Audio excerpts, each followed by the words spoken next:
Before I start, I would like to thank Ashley for everything and for writing that very mean introduction to The Doors, for performing Don't Look Back in Anger better than Oasis, my parents for getting me to where I am today in front of the whole school, and to those of you who are wondering why I haven't said your name yet, I promise you I would say it now, but then my thank yous would be longer than this chapel talk, so I will leave it at that.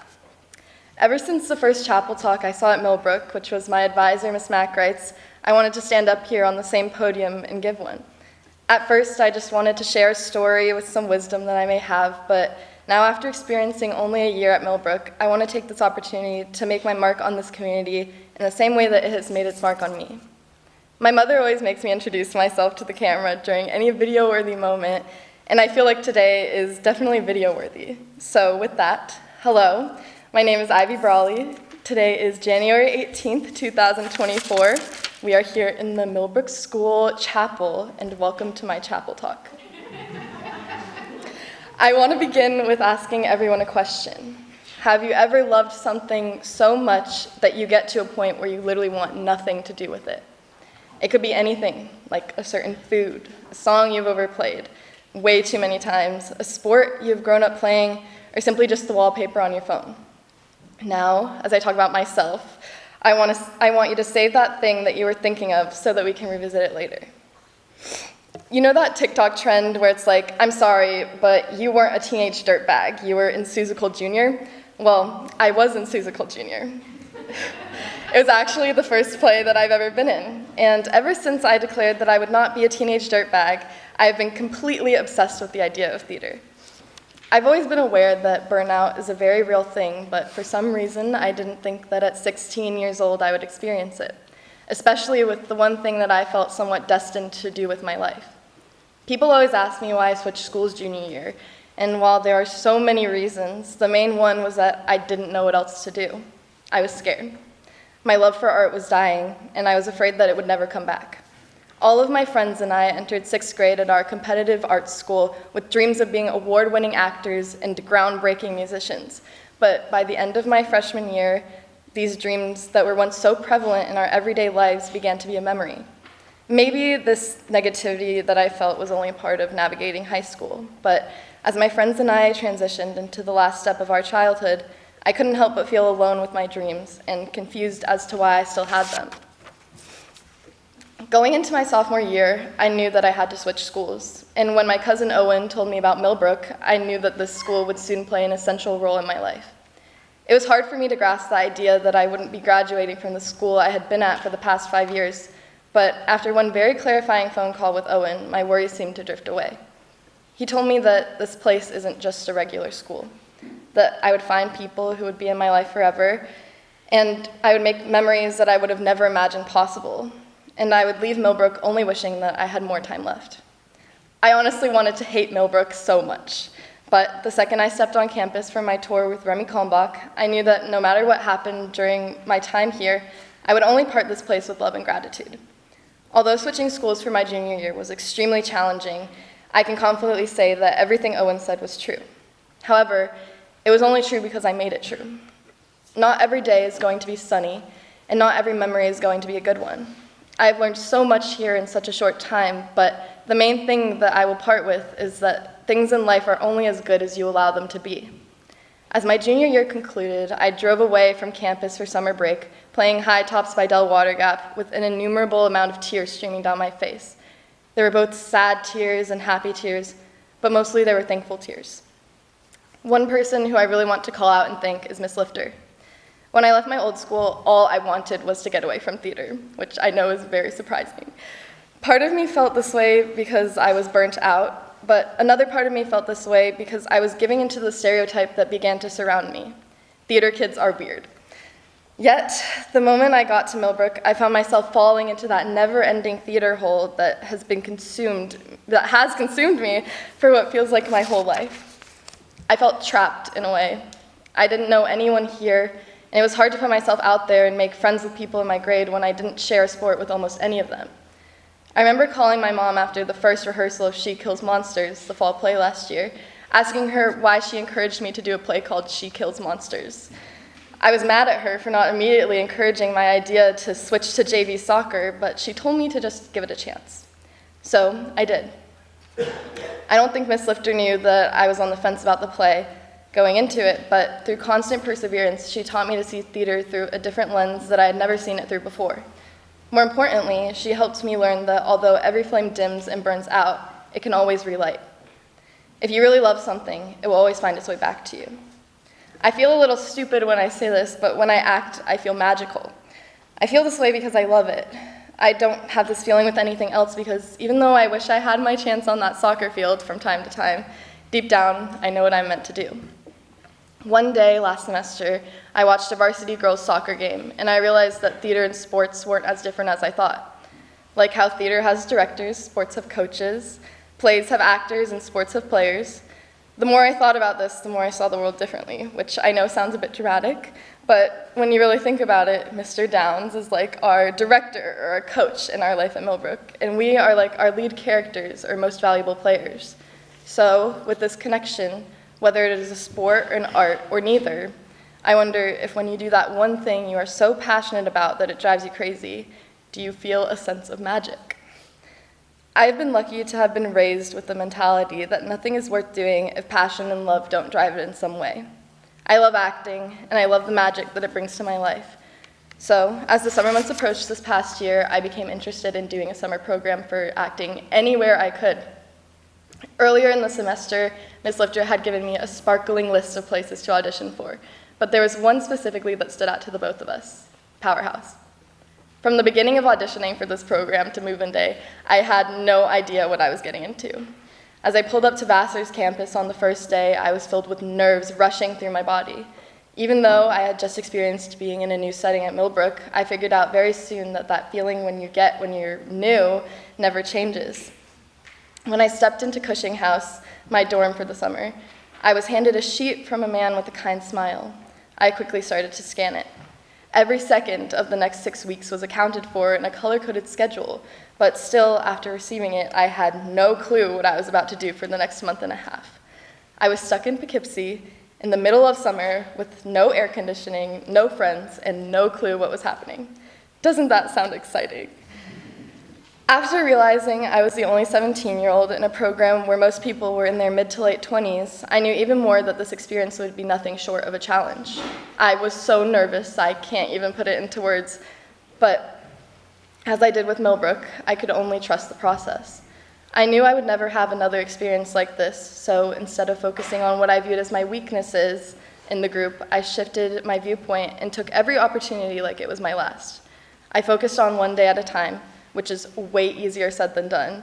And within a week, I undoubtedly made some of the bestest friends I've ever had.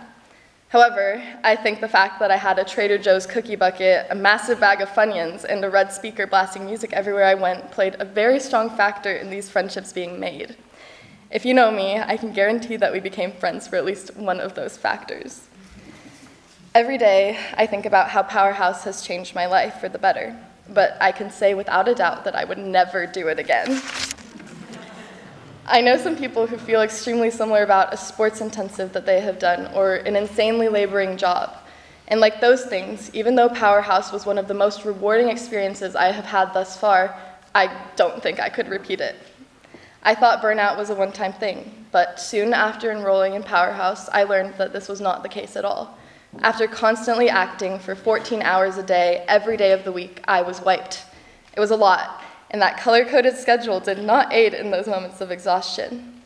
After my very first day, I called my mother with tears dripping down my face because all I wanted was a break from the program that I had literally started 12 hours ago. My mother has always told me it's not what you go through, but how you keep going. This has been an ongoing lesson that I have continued to embark on since the first time she told me this. I replay a moment where we had really bonded over this idea a lot. We were driving through Charleston with music so loud I couldn't even hear myself think, and the song "Tear in My Heart" by 21 Pilots started to play. The song begins with the lyrics, "Sometimes you gotta bleed to know that you're alive and have a soul." The second this played, my mother turned off the music to express how important it is to know that although it is challenging, Sometimes you need those hard things so that you can realize how good the good ones really are. I want to share this quote that my mother has been reading to me recently. I'm sure we've all heard bits and pieces of it, one way or another, but I want to share these words with all of you to add on to what I just said. It was the best of times, it was the worst of times. It was the age of wisdom, it was the age of foolishness. It was the epoch of belief, it was the epoch of incredulity. It was the season of light, it was the season of darkness.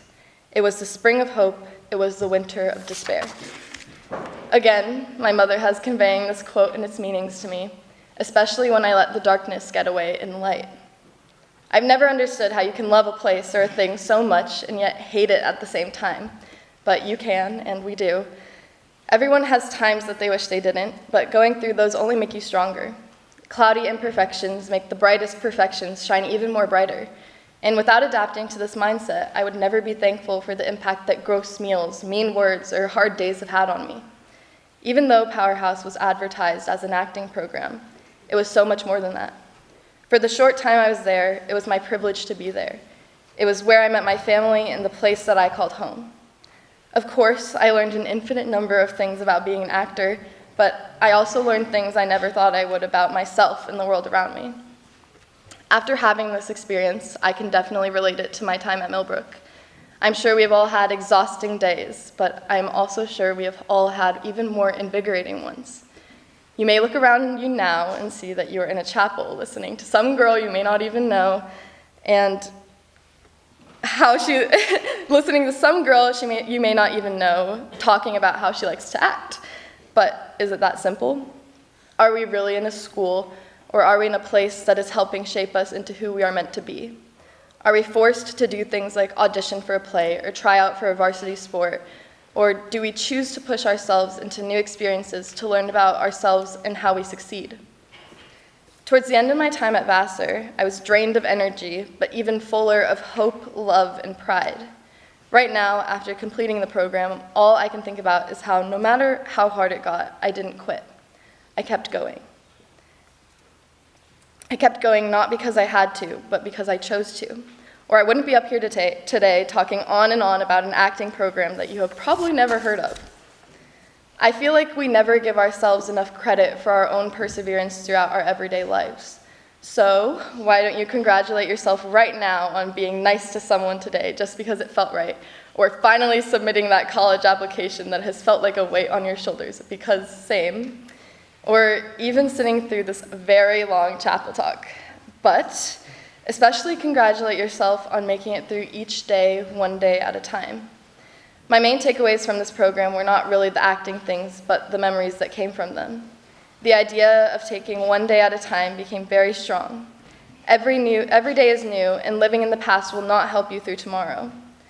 Although it is cliche, it is very true that the little things in life always matter the most, like McDonald's Sprite, or that special song that reminds you of a core memory, or even hearing some interesting Ted Lasso impressions, which, to make a side note, I didn't even know was a show until my friend Octavia whipped out his impression of Roy Kent. So now, to revisit my question I asked in the beginning, my answer is yes. There are a lot of things that I have loved so much that I sometimes want nothing to do with, like the Strawberry Lemon Poppy, or Gossip Girl, or literally any song from TikTok 2019. But now I can confidently say this. I know that if I genuinely love something, it will always make its way back into my life, just like theater did. Now, I want you to take a moment and revisit your answer to the question that I asked in the beginning. Have you ever loved something so much that you get to a point where you want nothing to do with it? As this answer stays in your mind, I want you to remember why you loved that one thing. Did it make you feel magical? If that feeling of magic was there once and you miss it, I know that you can get it back again. I have learned to not let the things that others do and say get in the way of the things that I love. I've also learned why my parents chose to raise me with the idea that nothing is worth doing if love doesn't drive it. I would regret it, and I would look back in anger for the rest of my life if I had not given theater one more chance and learned exactly why I love to act. So to my fellow classmates, here are my parting words. If you're doing something you think you hate, ask yourself why you are doing it. And if you're doing something you love and it gets too hard, you could keep pushing or you could take a break, but you should never give up on your dreams. If there was one thing I could tell myself on that first day of Millbrook or at Powerhouse or during any new experience really, I would say to take in every day like there are no other ones surrounding them. I can easily look back on the cloudy days I've had, but as I said before, every one of those cloudy days made the sunny ones even sunnier. I came to Millbrook without a path. I stopped looking at my calendar to find things to look forward to, and instead I tried to find things each day to look forward to. I stopped letting my fear of others' thoughts dictate what I do, and chose to do what I enjoyed. I learned to take every single day at one time, and eventually I found my path that I was looking for. I want you to look around you right now. Look at the place you are in right now. Look at the people sitting on each side of you. Look at the doors, because you should definitely hire them for your next chapel talk. Look at me, of course, and look at yourself. I know you can't exactly look at yourself right now, but imagine you're looking at yourself. Now, I want everybody to close their eyes. Take a deep breath in. Thank you. You'll never be in this moment again, so appreciate everything about where you are right now. To end, I want you to take that thing that I've been making you go back to over and over again, one more time, and remember that every candle can dim and every fire can burn out. Honestly, every fire has to burn out so that you can realize the gift of its warmth and light. But no matter what, it is always possible to relight that flame even brighter than it was before. Thank you.